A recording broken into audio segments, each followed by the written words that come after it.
Good evening, everybody, and welcome to the virtual public informational meeting for state project number 97-98, replacement of bridge number 06926 in the town of Norfolk.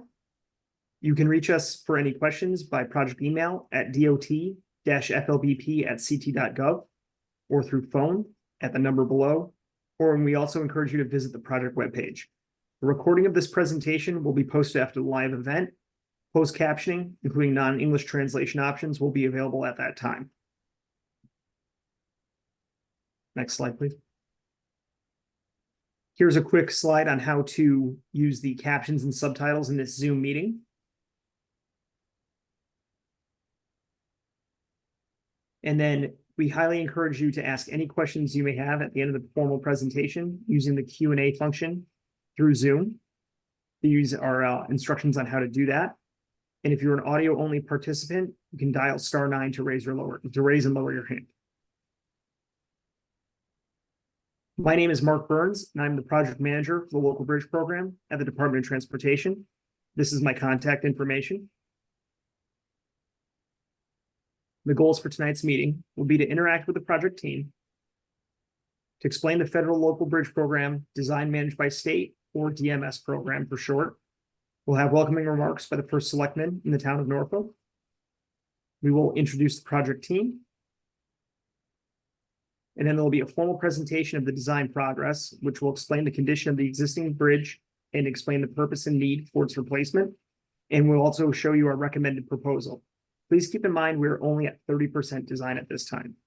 Following the presentation, there'll be an open forum for questions. Here is how to reach out to the project team during the presentation. By email, at dot-flbp@ct.gov, by phone at 860-594-2020. This is a monitored voicemail line. Or the best way during this presentation is through the Zoom Q&A. There's also the project webpage where you can email additional questions to us. Please keep in mind the comment period will be open for 2 weeks following this presentation, and the Zoom Q&A is only available during the public info meeting.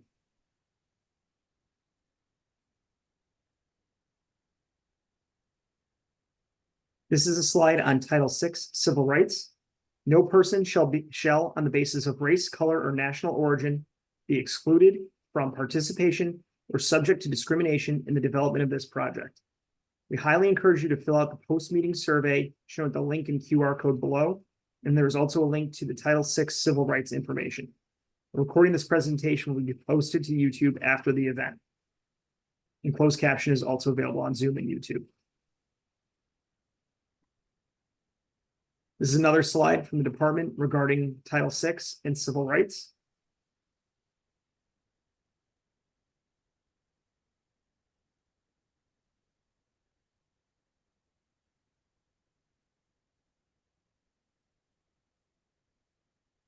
Okay, funding for this project will be under the Federal Local Bridge Program, Design Managed by State, or DMS program.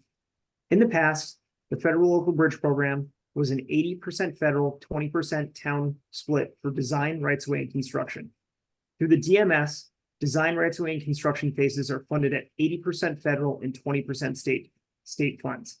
Design, construction, and rights-of-way are now at no cost to the town. And even though we have taken over the design on behalf of the town, it is still a full partnership, and we coordinate with the town for any concerns, whether it be aesthetics or design they may have. The goals for this program were to provide a streamlined approach to the design using our DOT resources and on-call consultants to aid the towns to keep bridges in a state of good repair, to decrease typical design time, and when possible, to utilize accelerated bridge construction techniques to make sure we can have construction be as short a duration as possible. The other goal is to increase the number of municipal projects delivered each construction year. I'll now turn it over to Matt Riska for Selectman, Town of Norfolk. Matt. Good evening, everyone. I just want to thank everyone from the DOT, Close, Jensen, and Miller for working with us with the Town of Norfolk on this project. This is our third project that we've worked with the DOT, and the second one with Close, Jensen. With a federal bridge program, and we unfortunately from flooding this summer, we have 2 more to go that I hate to say this, but it seems like the DOT is going to be in Norfolk for quite some time, which is a good thing. But I really appreciate all of the assistance and the quick feedback and especially the state opening up this program to assist the towns. The cost benefit from this is tremendous, especially a small town like Norfolk. So I really look forward to working with everyone from the DOT and Close Jensen and Miller on this project. So thank you very much. Great. Thank you, Matt. I'll introduce the rest of the project team. On the top left of the screen is Bart Sweeney, our manager or division chief of bridges, followed by Derek Lassard, the principal engineer of our consultant liaison group. As I said, I'm Mark Burns, the project manager. Andrew Shields is the day-to-day project engineer contact at CTDOT. From the Office of Rights-of-Way is Zachary Garino. And then from Close Jensen and Miller are Jim Platosh, project manager, and Jim Otis, project engineer. Here's a brief overview of the structural elements of a bridge. As you can see, there is the roadway or the wearing surface, followed by a pipe, which is the actual structure. In this case of the existing bridges are a couple of three pipes. In traditional bridges, you'll see an end wall and wing walls, usually made out of concrete, and then an invert for the pipe itself. We rate our bridges on a scale of 1 to 9, with 9 being in excellent condition and 1 being an imminent failure. But please don't let that concern you, because if there were an issue where the condition of the bridge reached the point where closure was needed, our bridge safety staff goes out and checks them on a routine basis to ensure that the town is given enough notice that a bridge needs to be closed, or if any immediate corrections need to be made. Here's another view of a traditional beam bridge. So you'll have the deck, which is the wearing surface. Also on the wearing surface or the deck, you'll see parapets to protect traffic from entering the water or any hazards below. Carrying the deck are the superstructure and the beams. Carrying the superstructure and deck are the abutments or substructure, which in this case you see a wing wall and the abutment face itself. And in some bridges, depending on the length, you'll see a pier or several piers depending on span.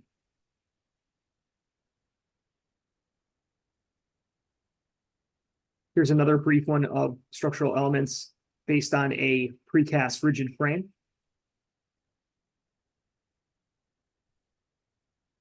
And now I'll turn it over to Jim Otis to give the formal presentation.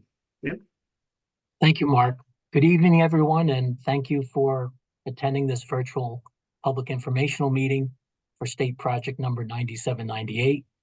Again, my name is Jim Otis. I'm a project engineer at Close Jensen and Miller. This is a picture of the bridge that we're going to talk about this evening. And Jim Platosh, our federal local bridge program manager, is also here tonight to help answer any questions at the end of the presentation. Bridge 6926 carries Mountain Road over Spaulding Brook. It's located about 1,900 feet west of Route 272 or Litchfield Road, and about 200 feet east of West Side Road. The land around the bridge is zoned neighborhood residential with a fair amount of open space, which you can see. Land north and south of the right-of-way at the bridge is part of the Patel-Steckel estate, which was or is the home of the Norfolk Chamber Music Festival and the Yale Summer School of Music and Art. The property immediately north of the bridge is listed in the National Register of Historic Places as part of the Norfolk Historic District, and you can actually see part of the Norfolk baseball field and recreational facility just northeast of the bridge in the photo on the right. The bridge was constructed 69 years ago in 1955 and consists of a 3-cell pipe culvert. Each of the 3 cells is of 1/4 inch thick riveted plate boiler pipe barrel, which is unusual. 1/8 inch steel plates on the inlet side or inlet end of the culvert act as a head wall between the pipes, which are visible in the photo on the right of the slide, these rusty triangles between the pipes. The three 66-inch diameter pipes are spaced about 18 inches apart and have only 8 to 12 inches of fill and pavement on top of the pipes. The total structure length is about 21.5 feet long. And you can see Mountain Road in the photo on the left. That road is classified as a rural local road and has a posted speed limit of 25 miles an hour. The roadway width is about 23.5 feet with one lane in each direction. And the DOT has estimated the average daily traffic flow is only 200 vehicles per day. And as you can see, there are no sidewalks or curbs on Mountain Road. There are two overhead utility wires on top of nearby telephone poles. One wire is for CL&P and the other is for Frontier Communications. And there's also a public water main underneath Mountain Road, which is owned by the Aquarian Water Company. These are photos of what the inside of the culvert pipes look like. It is in poor condition, the bridge. The lack of adequate head walls on the outlet end of the culverts, and the holes underneath the existing makeshift head wall at the inlet end of the culverts are allowing active water flow in between a couple of the barrels, and it's causing some erosion and sloughing of the roadway and embankment areas between the barrels. The boiler pipe barrels themselves exhibit heavy laminar rust buildup along their bases, minor section loss, and thinning in some areas. There are also open mid-span joints in two of the barrels through which roadway fill and asphalt are visible. And you can see in the photo on the right, one of those open joints. Rehabilitation of the existing culvert is not an option given its poor condition. So Close, Jensen, and Miller and the DOT looked at 3 replacement alternatives. The selected alternative shown here will provide a clear span of 30 feet, maintain the existing roadway profile, and return the channel bottom to a continuous open bottom condition. A 30-foot span meets or exceeds 1.2 times the measured bank full width of Spaulding Brook at this location, and accommodates 2 wildlife crossings under the bridge, one on each side of the brook, which you can see here and here. These shelves will actually allow wildlife to cross under the bridge rather than walk across the road. They'll be able to walk underneath the bridge. The new bridge will be founded on piles instead of spread footings, given the flow characteristics of this brook during major storm events. A 30-foot single span will also prevent further clogging associated with beaver activity and other floating brook debris, which has occurred here in the past. This means the proposed bridge will perform better hydraulically than a multi-cell culvert pipe would. And this type of bridge has a smaller permanent environmental impact on wetlands and watercourses. Overhead utilities will be relocated before the bridge is replaced, and the water main that exists here will be relocated during the project.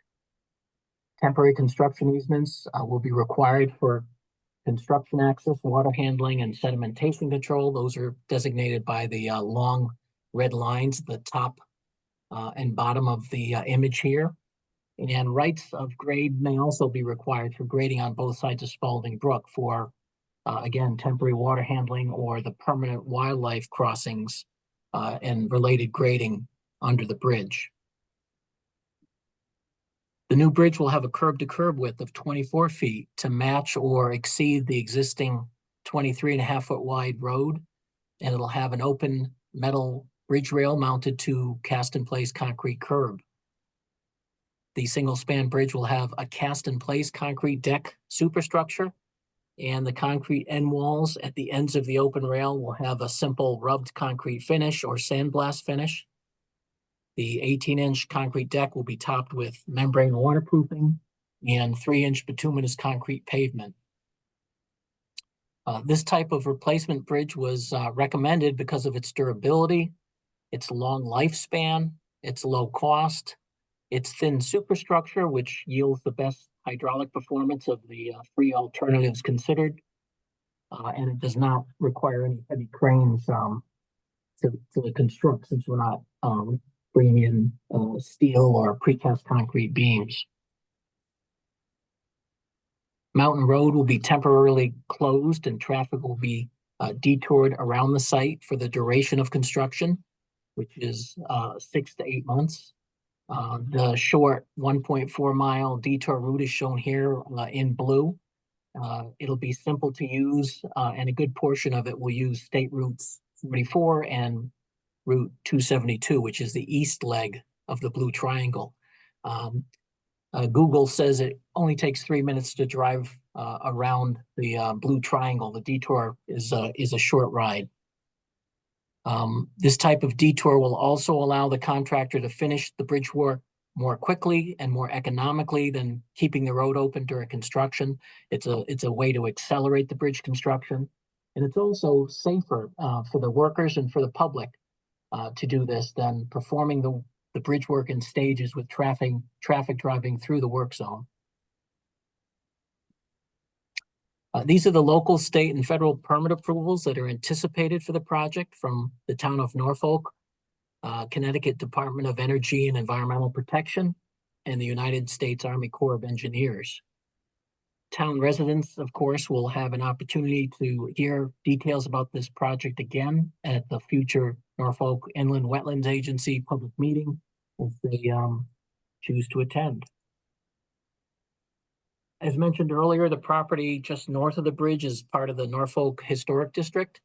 Therefore, at the Department of Transportation's direction, a Phase 1A, 1B archaeological field survey was conducted by CJM and its subconsultant. Nothing of significance was found as part of the July 2023 investigation. They found 91 objects. They dug 24 holes and found 91 bits of things. You can see some of them in this picture, none of historical value. The report did recommend, however, that the westernmost 80 feet of an existing Virginia-style split rail fence near the bridge work area, shown in the photo on the right, on the south side of the road, either be avoided and left in place during construction, or that this rail fence be documented and dismantled prior to the work and then reassembled at the end of the bridge replacement project. It's not considered something that requires or warrants applying to the National Register of Historic Places. The fence itself, it's over 50 years old, but it's not that unusual, and simply removing and replacing it during the project is sufficient. Construction is anticipated to begin in the summer of 2025 or spring of 2026, depending on the availability of funding, acquisition of rights-of-way, pending approval of local, state, and federal permits. And as I mentioned earlier, the bridge work is expected to take 6 to 8 months to complete. I will now turn the presentation over to Zachary at DOT. Thanks, Jim. My name is Zachary Garino, and I'm a project coordinator with the Department's Division of Rights-of-Way. If you go back a slide. Our office is responsible for acquiring the property rights that are needed for the different transportation projects. As mentioned in the presentation by Jim, this project will require the acquisition of property rights, so I'd like to give a brief overview of our acquisition process. Before I begin, I'd like to mention that the specific impacts are still being finalized and may change as the design progresses, and that any required property rights will be acquired in accordance with Connecticut General Statutes, Sections 13A 73 and 13A 98E, as well as the Uniform Act. And as mentioned earlier, we'll only be seeking to acquire 2 construction easements, those temporary in nature, and will be released at the end of the project. Can change the slide. The right-of-way acquisition process begins once the design has progressed to a development milestone and all the impacts have been determined.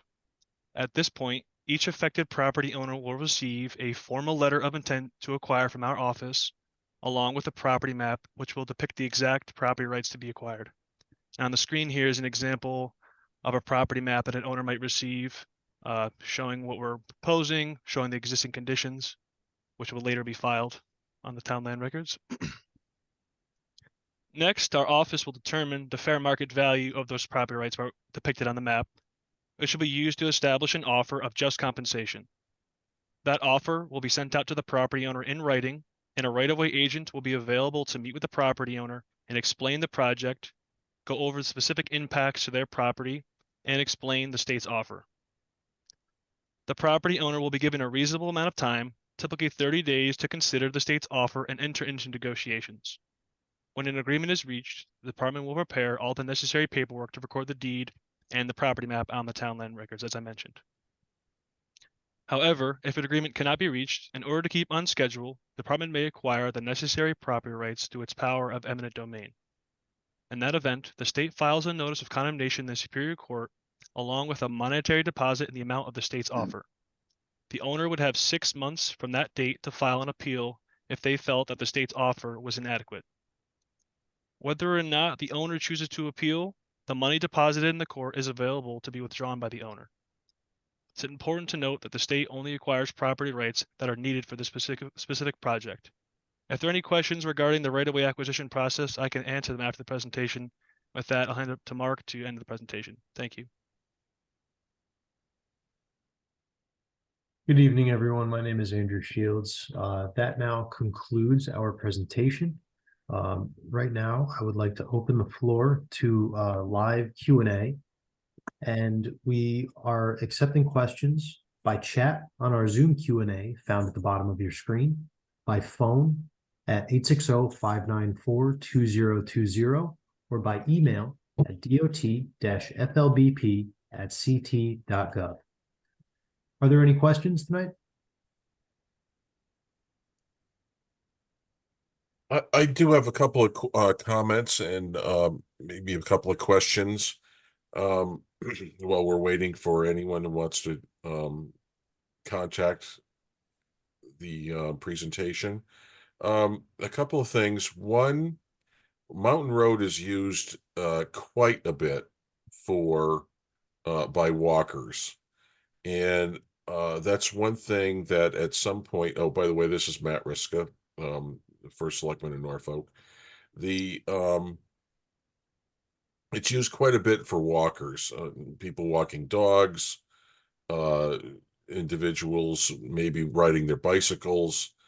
And to go down Route 44 and go all the way around it's tough for that purpose.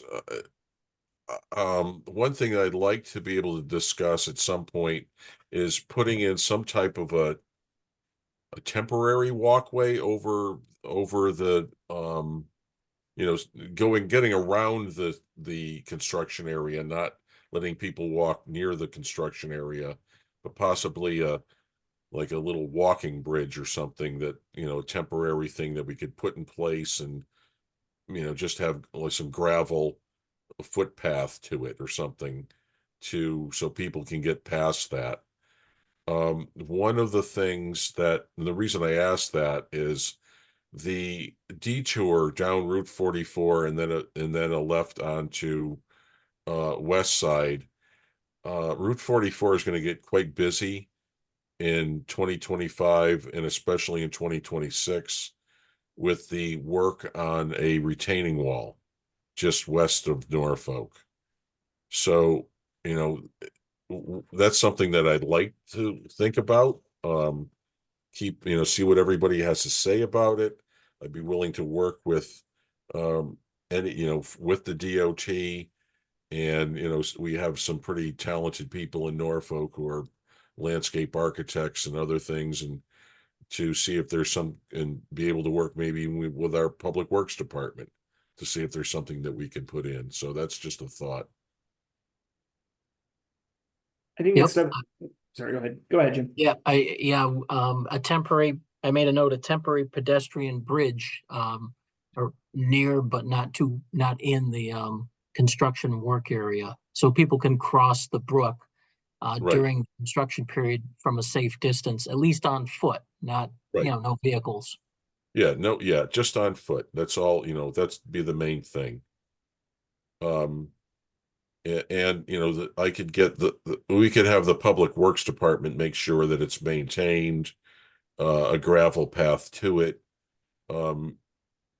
As part of the discussion we had earlier this evening was the bridge at the other end of Mountain Road, that other end of that section of Mountain Road, I should say, where the road was closed down for the whole summer. We had a bypass. People could use the Battelle Steckel property to walk around the construction site, because, you know, we really do, and it was something that we had to constant battle of keeping people out of the construction site, because they would, you know, everybody's interested in, as soon as the construction guys go home for the night, everybody wants to poke around and see what's going on. And we tried to keep discouraging that as much as we possibly could. But, you know, it'd be something that would be very appreciated by all of the walkers and the people that are out on Mountain Road.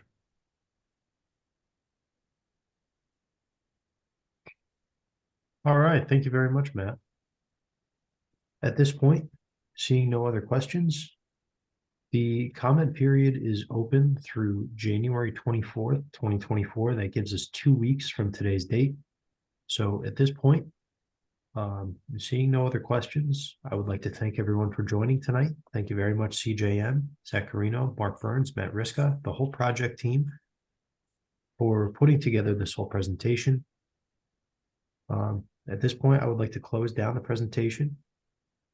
Thank you, everyone, for joining, and we look forward to hearing from you in the future about the project. Enjoy the evening.